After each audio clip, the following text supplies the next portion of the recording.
How hard is it to take the Strava KOM on a climb that features in the Tour de France? Well, it kind of depends on the climb. At my current weight of 75 kilograms, to beat Tadej Pogačar's time at Mont Ventoux, I'd need to average close to 500 watts for 47 minutes. Doable, I'm just not in that area right now. For the Mur de Bretagne, which will be used on stage 7 this year, I'd have to do about 550 watts for 3 minutes 47. Again, more than possible with my immense talent, but I've chosen a different one. The world famous Côte du Trot. Okay, you might not have heard of that climb before, but you might have done by the time you watched this video because it would have been seen to the first shots fired at this year's Tour de France. It was the final climb on stage 2 into Boulogne-sur-Mer, which handily is right on England's doorstep. Now, the current top of the Strava leaderboard for that climb, as I record this, is a man named Simon Decamp. 5 years ago, he romped up that climb with an average power of 376 watts, giving him a time of 2 minutes 48 seconds. And I reckon I might be able to beat that. I've just got to hope that nobody better than me does it between now and about 20 hours time. So I've reconned the climb, done a bit of a warm-up, and now I'm doing my final preparations, which means doing what all Strava do, hiding my belongings in a bush at the top of the climb in order to save vital weight. Unfortunately, I don't have the time to wait for a hurricane to brew up in exactly the right direction to blow me up the climb, but you can't have everything. Here we go then, this is the official start and I'm gunning it like Van der Poel on a recovery ride. In the saddle, looking and feeling smooth, but already a bit pissed off that I'm having to use an onboard camera. It's ruining my aerodynamics and adding unnecessary weight. I've just got to remember that I'm not just a Strava whacker, I also live for the views, likes and shares. Speaking of which, make sure you give this video a thumbs up and share it with your mates and subscribe to the channel. Cheers. Okay, I'm about 30 seconds into the segment now, but obviously 40 seconds into my own effort, and I'm looking fantastic in all respects. Good power output, great definition in my quads, which I'm looking down at in awe, even though they're my own. It's like they're chiseled out of some sort of mahogany that's been painted a sort of dirty light beige colour. About a minute in now, and most people will be really feeling it at this point, but not me. I'm floating like a butterfly and singing like Easy-E or whatever that saying is, really looking good to put the current KOM leader firmly in his place. So at this point, the average power is over 500 watts. It might be a bit more than that though, because most of the power meters I've had over the years seems to underread quite substantially. This is just over halfway up now, and because I've gone for a positive split pacing strategy, the power is starting to come down. Still slightly higher than my heart rate though, which is always a good sign. I'm now over the steepest bit at this point, but struggling to increase the speed. I think maybe my disc pads were rubbing a bit, but I'm still feeling confident. Prepared well for this 3-minute effort with an 11-hour ride just over a week ago that I'm not sure I've told you all about.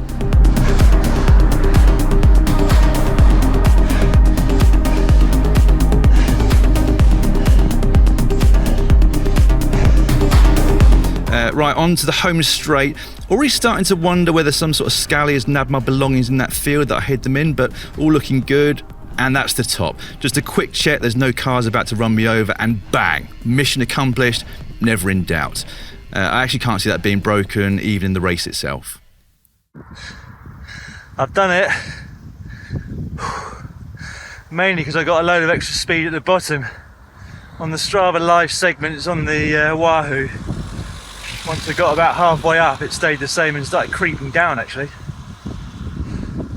You know that feeling when you get barbed wire in your lungs? I've got that. So I know I went hard and it felt like I really faded towards the top, but I couldn't have gone any harder. So let's see what happens next. I doubt that'll get beaten. Okay, here are the stats for the data nerds out there.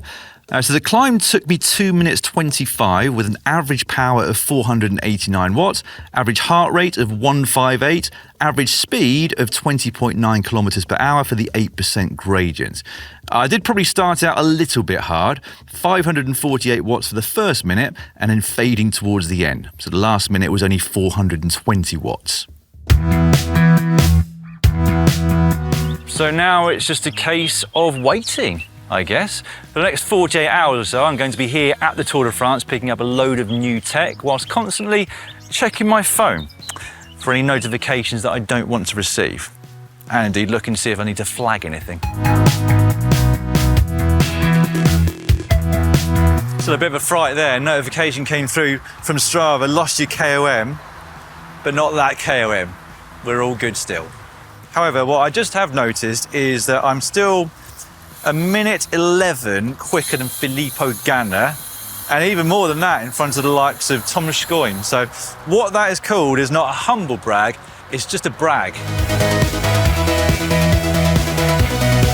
Still got the KOM. Had it for almost 48 hours now.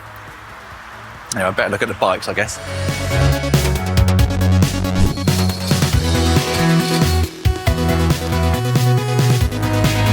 Still hasn't been beaten. Still got it.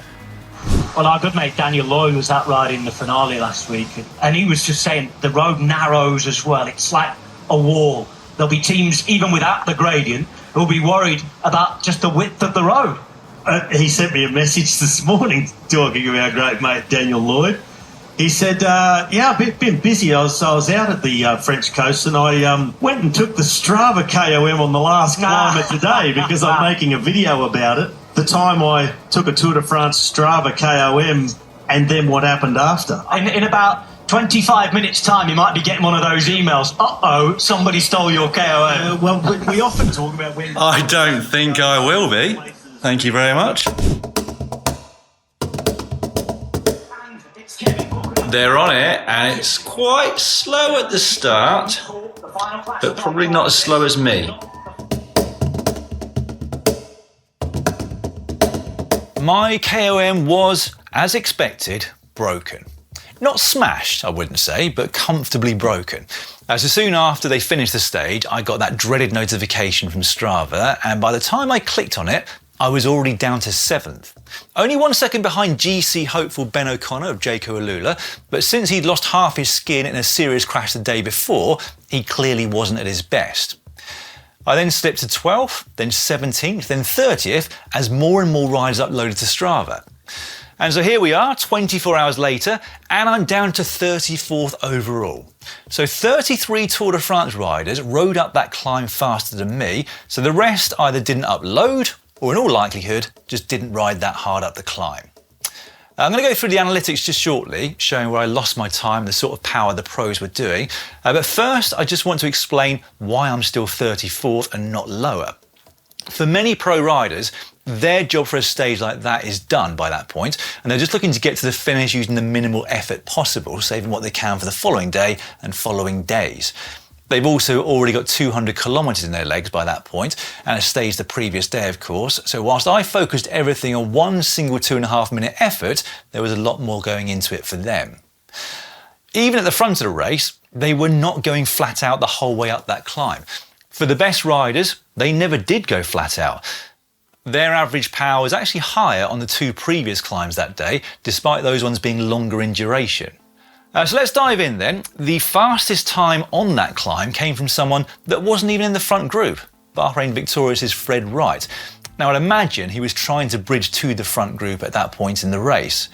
Here's the comparison to my time. So he went into the climb a little bit quicker and was already 4 seconds ahead after 200 metres.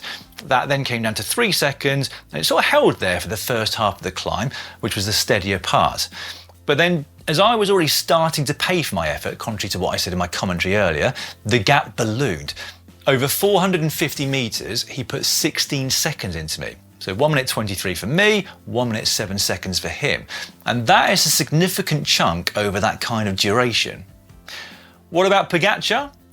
Well, he was 3 seconds slower than Wright, but clearly wasn't going flat out at any point on that final climb. To the point that, with 250 metres to the top, I only trailed him by 3 seconds.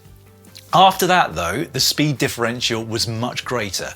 Following the attacks, he put 13 seconds into me.